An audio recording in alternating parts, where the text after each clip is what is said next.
working to connect a region of over 600 cultural bridges between our lands.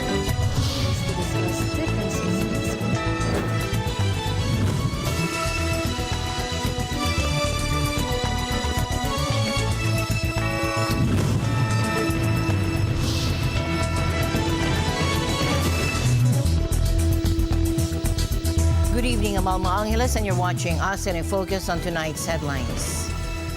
In the Philippines, Vice President Sara Duterte has rejected new accusations linking her to a death squad and extrajudicial killings, calling them fabricated. Hundreds gathered in Bangkok, Thailand to protest the ongoing military rule in Myanmar, marking the grim fourth anniversary of the coup that ousted the democratically elected government. Protesters called for the release of political prisoners and a return to democracy. Going now to North Korea, North Korean leader Kim Jong-un visited a shipyard to inspect warships, fueling concerns about his country's war preparations. And this comes amid statements from North Korean expert Andrei Lankov suggesting denuclearization is never possible. Down to the global economy, the International Monetary Fund's chief economist offered a glimmer of hope, saying the global economy shows signs of recovery and a soft landing is increasingly likely. However, he cautioned that stability remains fragile and challenges persist amidst ongoing inflation and slowdown concerns.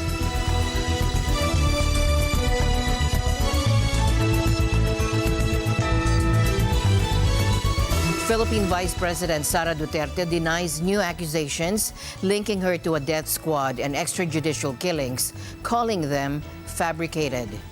A former police officer, Arturo Las Cañas, who previously confessed involvement with the alleged squad, has made various allegations, including that the Vice President and her father, former President Rodrigo Duterte, were responsible for the killings, and that she devised the controversial Oplan Tokhang anti-drug campaign, and that she also teamed up with then Davao Police Chief Ronald Bato de la Rosa to spearhead the campaign, while her brother and Vice Mayor Paulo Duterte ran a clandestine drug smuggling syndicate. Hindi lang niya alam na yung ginagawa ng kanyang tatay na drug war, bogus drug war. Nag-imbento talaga siya ng bagong trademark ng extrajudicial killings in the name of Tokhang. At dito, pinayagan niya si Police Colonel Ronald Bato de la Rosa na i-enforce ito sa Davao City. Ang dami pong namamatay dito, ang daming namimissing. Nag-imbestigar ba si Sara Duterte? Wala. Nag-imbestigar ba ang Davao City Council? Wala. Nag-imbestigar ba ang Commission on Human Rights? Wala. Hawak nila lahat. The Vice President dismisses the claims as fabricated, pointing out the lack of prior accusations during her time as Davao City Mayor. She highlighted the timing of the allegations coinciding with her election as Vice President and inclusion in the International Criminal Court's investigations. Bago ang script na ito. Sa mga taon na nagsilbi ako bilang Vice Mayor at Mayor ng Davao City, ni minsan ay hindi naugnay ang aking pangalan sa isyong ito. Bigla na lang nagkaroon ng testigo laban sa akin nang mahalal ako na Vice President. At kabilang na nga ako ngayon sa mga akusado sa International Criminal Court. Maliban sa tiyempo, malinaw na sadyang pinilit lang na maidugtong ang pangalan ko sa isyong ito para ako maging akusado sa ICC. The Vice President challenges Las Cañas and his associates to file formal murder charges against her in the Philippines. She criticizes the ICC's involvement as an insult to the country's justice system. Ang pagpupumilit ng ICC na pakialaman ang ating hudikatura ay panghihimasok sa ating soberanya. Paglapasangan ito sa dignidad ng mga Pilipino at sa karangalan ng Pilipinas. Wala na itong debate sa testigo at mga tao na nakapalikod sa kanya. Mag-file kayo ng kasong murder laban sa akin dito sa Pilipinas. Tragedy struck in the Philippines as a firecracker firecracker factory explosion near the capital Manila claimed the lives of 2 people and left at least 5 others seriously injured. The blast occurred in a factory located near Cabuyao City, about 40 kilometers south of Manila. The explosion triggered a fire that engulfed the facility, leaving the victims with severe burns. Authorities are still working to identify the victims. Local police officer Dominador Agkawili confirmed at least 5 individuals sustained serious injuries, with 1 in critical condition. Cabuyao Mayor Dennis Hain revealed that a child believed to be between 6 and 7 years old was among the casualties, and the child may have been the son of one of the factory workers. The cause of the explosion remains under investigation, and local authorities are providing support to the injured and their families. Myanmar entered its 4th year under military rule, a grim anniversary of the coup that shattered a fragile democracy. The junta vowed to do whatever it takes to crush dissent, while opponents staged a silent strike in defiance. The junta extended emergency rule, delaying promised elections and intensifying its struggle against armed resistance. Yangon streets were unusually quiet as residents heeded calls for a silent protest.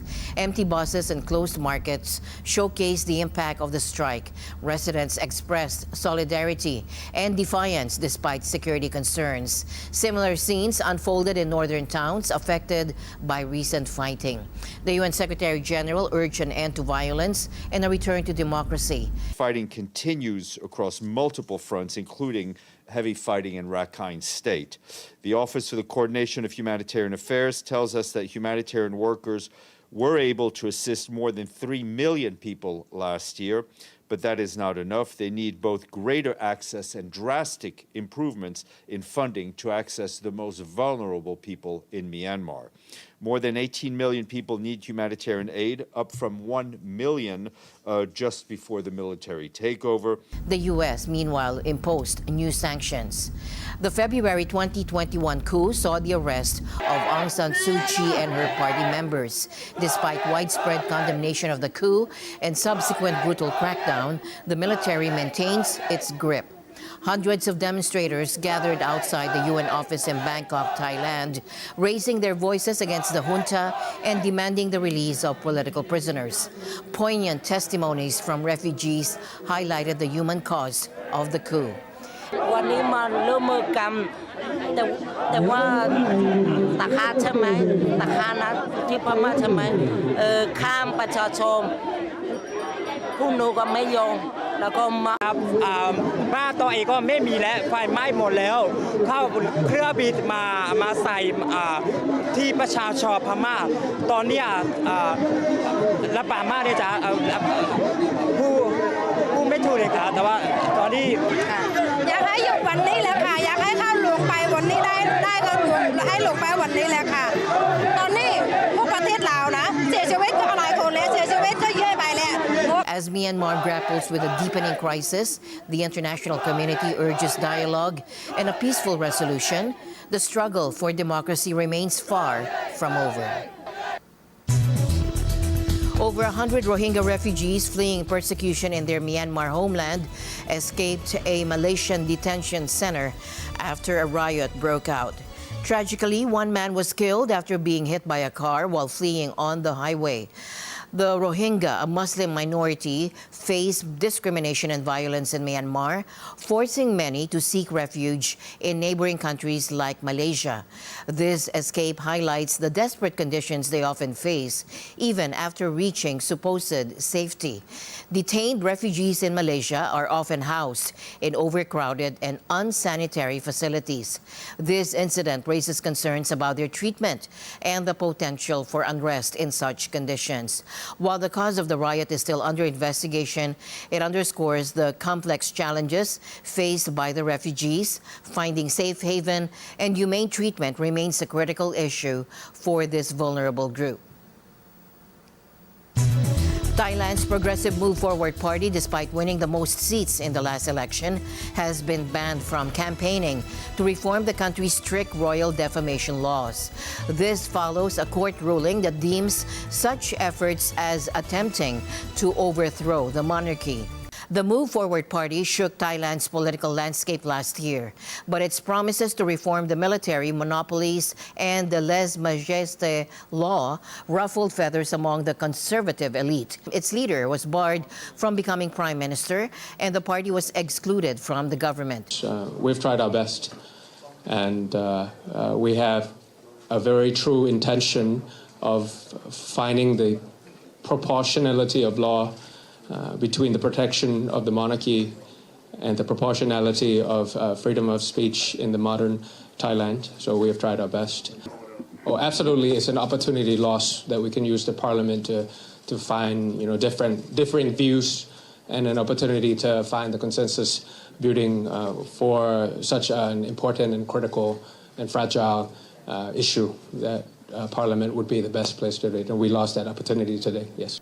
The court deemed the party's advocacy for amending the law, which protects the revered king from insults with up to 15-year jail sentences, as a threat to national security and an attempt to separate the monarchy from the nation. ไปมีเจตนามุ่งหมายที่จะแยกสถาบันพระมหากษัตริย์กับความเป็นชาติไทยออกจากกันซึ่งเป็นอันตรายต่อความมั่นคงของรัฐอย่างมีนัยสำคัญ Critics argue the law has been weaponized to silence dissent and shield the royal family from criticism. The Move Forward Party leader expressed disappointment and stressed their intention to find a balance between protecting the monarchy and freedom of speech. And we refuse that the attempt was an alibi, nor was it an attempt to cause any deterioration of the monarchy, and did not have any intention of separating the monarchy with the national security. While the party remains undeterred, it acknowledges the potential for further challenges. Not overly concerned, but we are aware of all the possibilities that are coming against us, and we have to prepare. The global economy, battered by inflation and slowdown, is finally showing signs of recovery, with the soft landing becoming increasingly likely. Now, this was the message delivered by the International Monetary Fund Chief Economist Pierre-Olivier Gourinchas at a recent press briefing.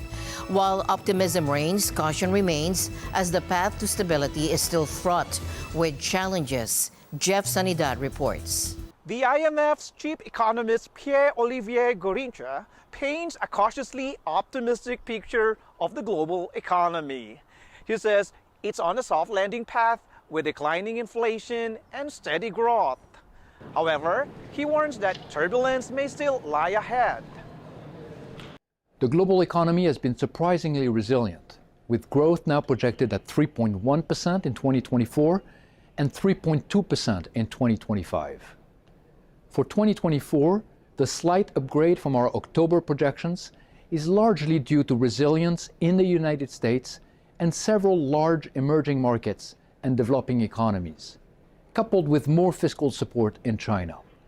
However, this forecast remains well below the 2019 average growth of 3.8%.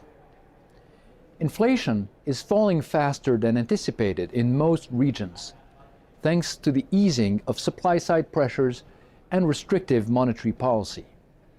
The global headline inflation rate is expected to decrease to 5.8% in 2024 and 4.4% in 2025, with the forecast for 2025 revised down. The likelihood of a hard economic landing has decreased due to faster disinflation and steady growth. Mr. Gourinchas highlights that while the outlook has improved, the pace of growth remains slow and risks persist. He mentions potential new commodity price spikes, continued weaknesses in China's property sector, and abrupt fiscal tightening as some of the key concerns. Risks to global growth are now broadly balanced. On the upside, faster disinflation could ease financial conditions.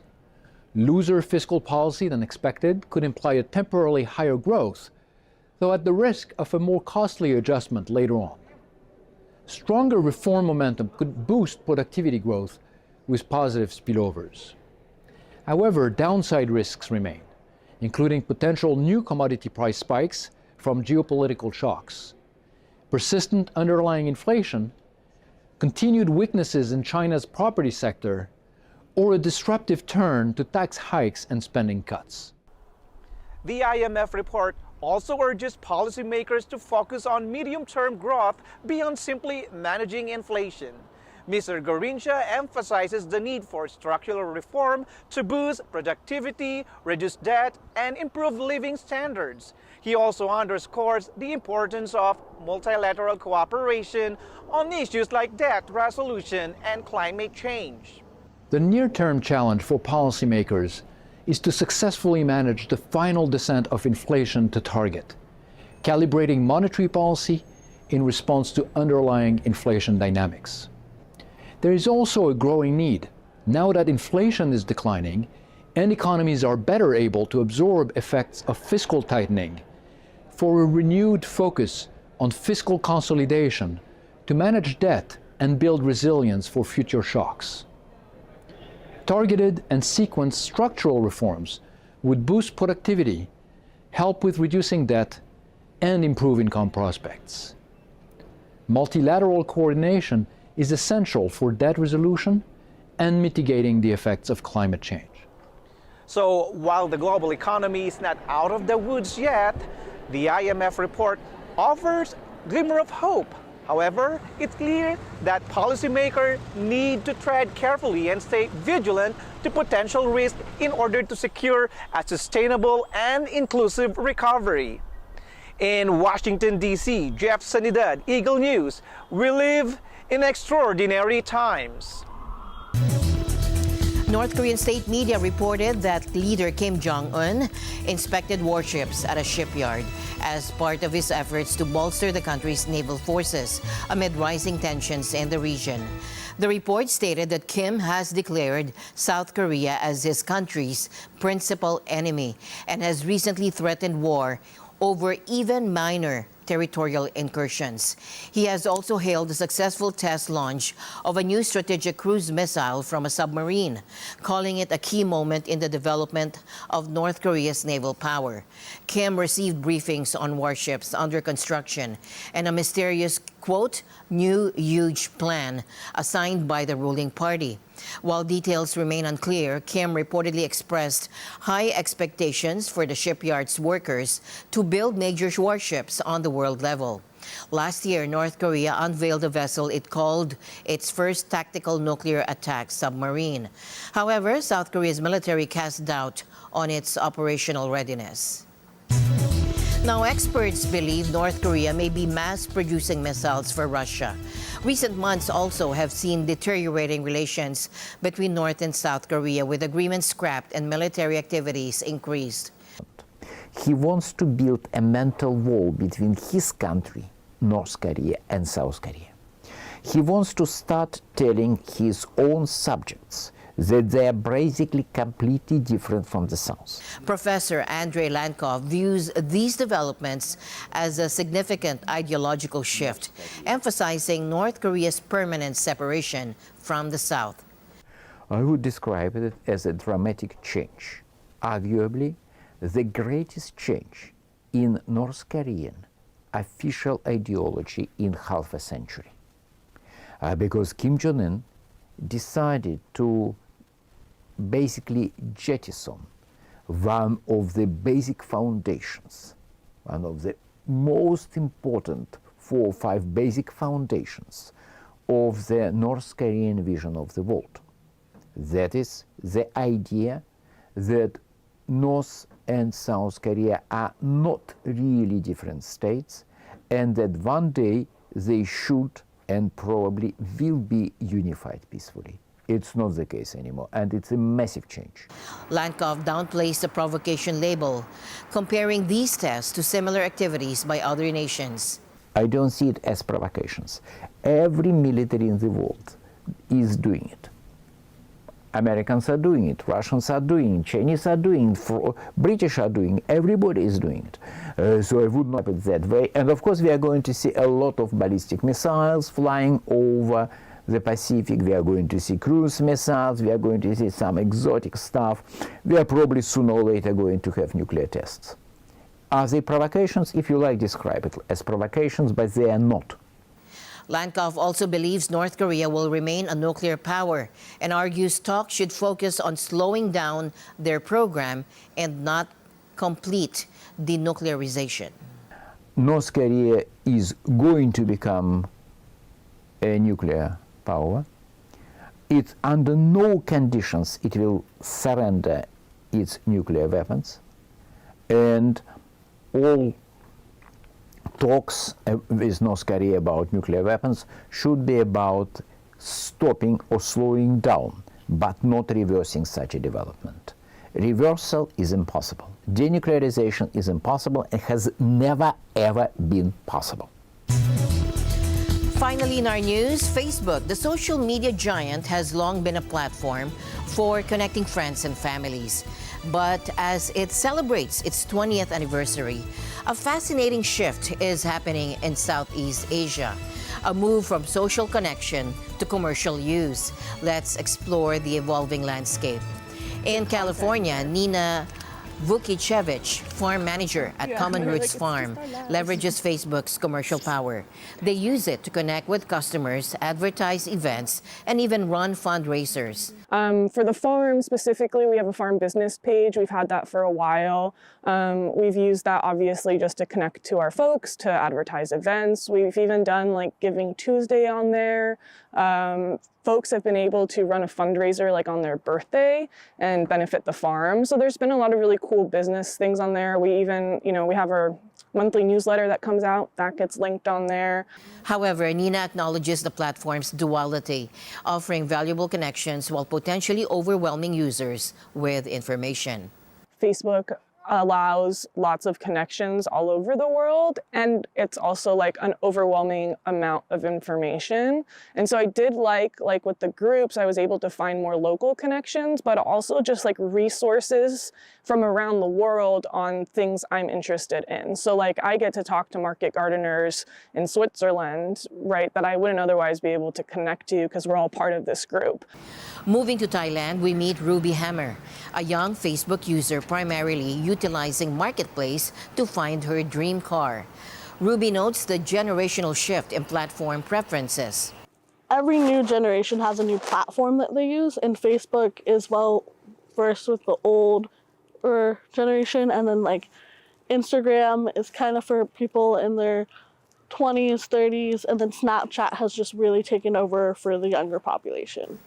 Back in Thailand, Natcha Romingwang, a university student and entrepreneur, showcases the power of Facebook groups, using the platform since elementary school. Using Facebook, I think it's been like 10 years ago already. Like when my first grade 2 teacher created a group for the whole classroom, so we can participate and talk in the group. Natcha built a community of keyboard enthusiasts and leveraged it to launch her business, Bang Keycaps. I knew that there were a group of people which is keyboard enthusiasts who really into keyboard. And I start by design my first keycap and post in the group to see how people think about it. And people seems to like it. Shifting to Vietnam, Dao Man Ton, a businessman, shares the potential downsides of Facebook's commercialization. Biết thì là Facebook nhiều lúc họ cũng đưa ra cho mình những cái thông tin bị sai, lệch, cũng như là còn chưa nói về cái việc là những cái thông tin giả nó sẽ làm ảnh hưởng đến những doanh nghiệp như bên anh. Ví dụ như một vài bên như bên anh là một trong những doanh nghiệp được phân phối độc quyền sản phẩm tại Việt Nam, nhưng có một vài bên không được phân phối độc quyền nhưng mà họ vẫn đăng thông tin là họ được phân phối. Thế là anh thấy là cái mặt trái của Facebook, tức là có thể một mặt nào đó mang mọi người đến gần nhau hơn, nhưng mà cũng một mặt nào đó mang mọi người cách xa nhau hơn. Đó, như ngày xưa chẳng hạn, như anh em mình mà chưa có một cái kênh nào nó cụ thể truyền thống thì đến một cái ngày họp họ hoặc là một ngày tựu trường thì rất là háo hức để gặp nhau, nhưng mà bây giờ thì gần như là gọi là gặp nhau trên mạng hết rồi, thế nên là gần như là nó không có gì háo hức là mong chờ nữa. Đó.